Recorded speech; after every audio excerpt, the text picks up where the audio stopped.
Good morning, or depending when you're watching this, good afternoon, good evening, or good night. My name is Ross, and as always, told out of Voice Radio, and today, I'm a happy boy, because we have a very exciting new GX card to have a chat about.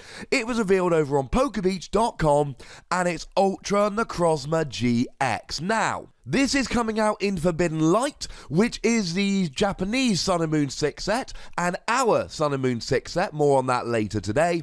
It means it is going to be our May set, which will be out on the 4th of May, as I predicted. And I'm saying it now, our August set will be coming out on the 3rd of August. You heard it here first, ladies and gentlemen. Now, Ultra Necrozma GX is obviously that thing what comes around near the end of Ultra Sun, Ultra Moon. It is, and this might shock you, the ultimate form of Necrozma. So we would expect the GX to be pretty gosh darn good. Now, being a dragon Pokemon is not terribly exciting. The one good thing is that you do get access to Devoured Field, which will allow your attacks to do an extra 10 damage, which is nice. But you're not hitting anything for weakness because you're a dragon Pokemon. A retreat cost of 2 is the worst in the game. Weakness to Fairy's kind of an odd one, because on the one hand, Gardevoir's really good. On the other hand, by the time this comes out, we expect Metal to be huge in the format, which means there is a decent chance that Gardevoir will have gone away. So it's very simple. If Gardevoir's still seeing play, bad weakness. If not, great weakness. And 190 HP is good. It's up there with the bigger basic GXs like Turtonator and like Buzzwole. It's about as high as you get, unless you get into, ridiculous territory with things like Wishy-Washy and Guzzlord, which really are very special in their bulk. 190 is about the best you can expect. But as with all of these Pokemon, it's the attacks that really decide whether it's a good card or not. Now, both of them are for a Psychic and a Metal Energy, which is kind of awkward, but we'll talk about the options in a moment. First attack, 1 Psychic, 1 Metal, minimum, 20 damage, discard all basic Psychic energy from this Pokemon. This attack does 80 more damage for each energy discarded in this way. Now, we've seen a whole bunch of attacks like this in the past. The Metal Genesect, for instance, had a similar thing like this with Metal energy. Okay. Is it particularly viable? Well, it's the numbers here, and I've said this time and time again. The Pokemon trading card game is all about the numbers. So if we look at something like the aforementioned Genesect, it takes forever to get up to the numbers. 100 damage, discard as many Metal Energy as you like, 20 more for each energy discarded. In this way, you'd have to discard 4 energy to do 180. That's not particularly good.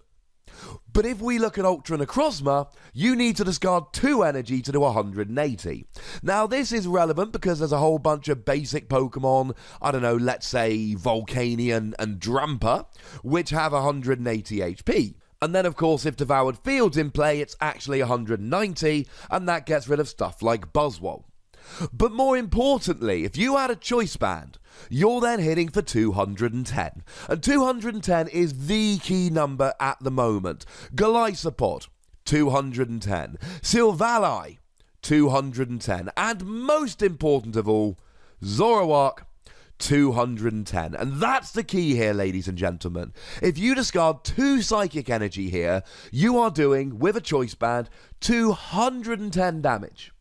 Which means you will be getting a one-hit KO with a Choice Band on Zoroark, on Golisopod, on Buzzwole, and so on and so forth. That is the key here. And discarding 2 energy is not the end of the world.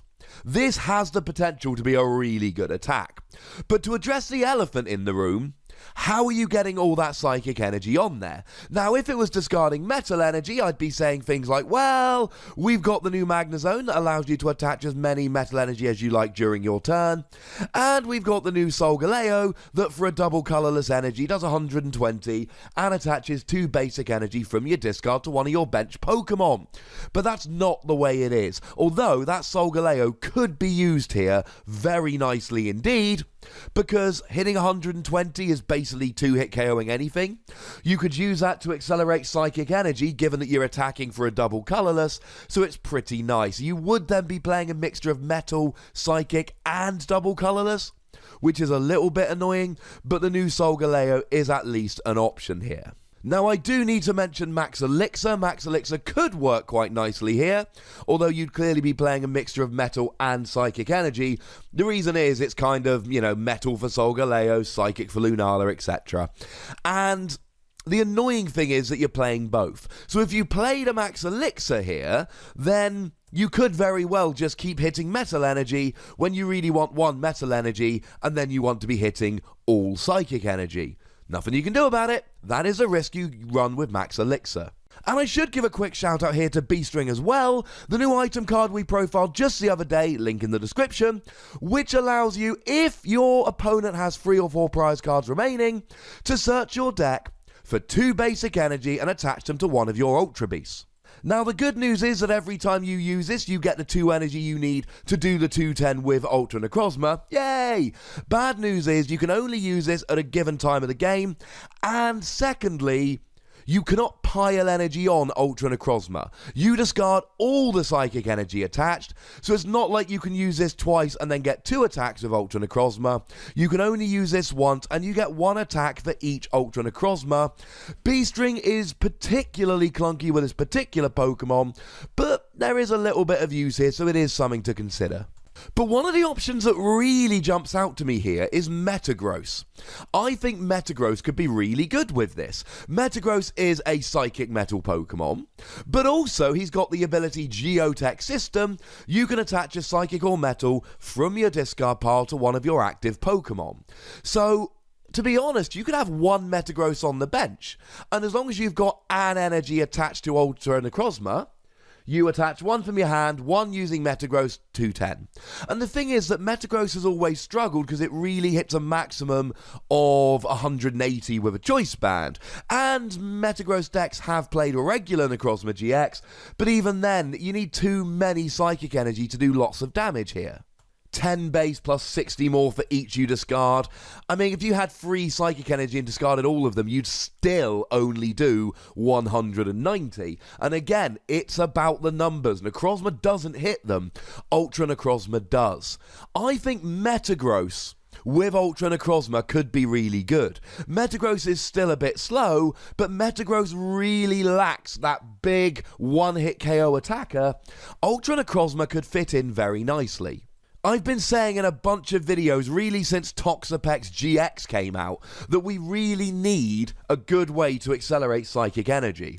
We don't have one, but between Max Elixir, the new Solgaleo, and Metagross, there are ways to get this attack working.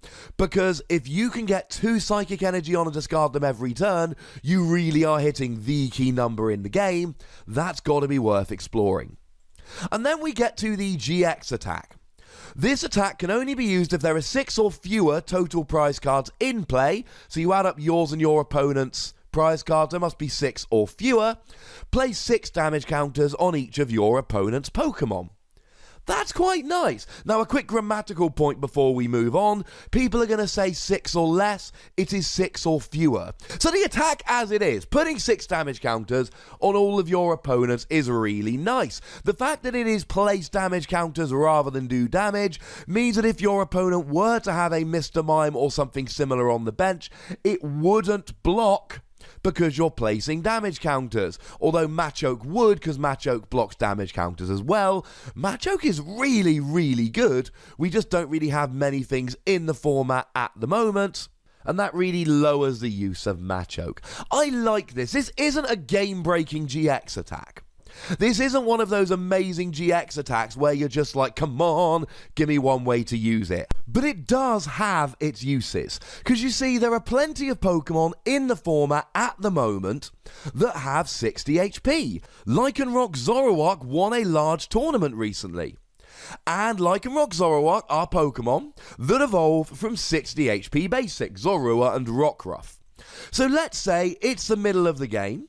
Your opponent benches a Zorua and a Rockruff, and then all of a sudden you can just use this GX attack, KO them both. Firstly, you're taking options off your opponent's board, but secondly, you're taking KOs. 2 prizes from a 2 energy GX attack on a basic sounds pretty good to me. Players playing decks like this love using the card Ace Roller to pick up a damaged Pokemon. And what they do is they pick up a damaged Zoroark, they evolve a Zorua on the bench, attach the double colourless, and then bench the Zorua. So you only need to catch them at one point during the game where they're benching this Zorua, but they also happen to have a Rockruff on the bench, and you're taking 2 prizes. The thing is, you can only use it when there are 6 combined prizes remaining, or fewer. And that is a big problem, ladies and gentlemen. Sometimes this will be phenomenal. There is a situation here where you win the game. It's 3 prizes remaining each, 6 in total. Your opponent has 2 Zorua and a Rockruff on the bench. You win the game with this. This is a useful GX attack, but there are going to be games where it doesn't get a lot of use. I mean, placing 6 damage counters on each of your opponent's Pokemon is quite good in and of itself. But that really is about it. It's not amazing, but it will have its uses. But the first attack here, free energy, discard 2 of them, hits all the key numbers. And although they're not amazing, we do have ways to accelerate it. The GX attack here will not be amazing every single turn, but there are turns where it will wreck the game. This is a very interesting card. It's not one I look at like the new Solgaleo and go, oh my goodness, it's amazing. But what I do is look at this and go, hang on a second. There are situations where this will be awesome. And for that reason, I'm going to give it a fairly generous sounding 4 Wossies. I could see Metagross making a comeback with this card as the main attacker and Metagross as a supporter. I could see Psychic decks played with the new Solgaleo and Lunala to move the energy around, with this as a main attacker. I think there's so much potential here that even though the attacks are slightly awkward to use, it's gonna see a lot of play, and for that reason I feel fairly comfortable giving it 4 Wossies. But as always, ladies and gentlemen, I would like to hear from you lovely people about what you think about this card. Tell me how you could get the Psychic Energy on there. Tell me what you think about it. I would love to hear from you. Go nuts! Be nice. Make sure you like this video, subscribe to this channel, follow me on Twitter at The Wossie, and Twitch for some live action at twitch.tv/PTCGRadio. Please check out my video game channel, Wossie Plays, where there are video game videos, and I think they're pretty gosh darn good. I'm trying to build a second channel. Come help me. I'll be your friend. If you want to support the channel, you can do so at patreon.com/PTCGRadio. There are bonus pods to be got. Might I suggest you go and get them. But by far the most important thing, as always, is to look after yourselves until next time. Thank you very much for watching. My name is Ross, and you've been watching PTCG Radio.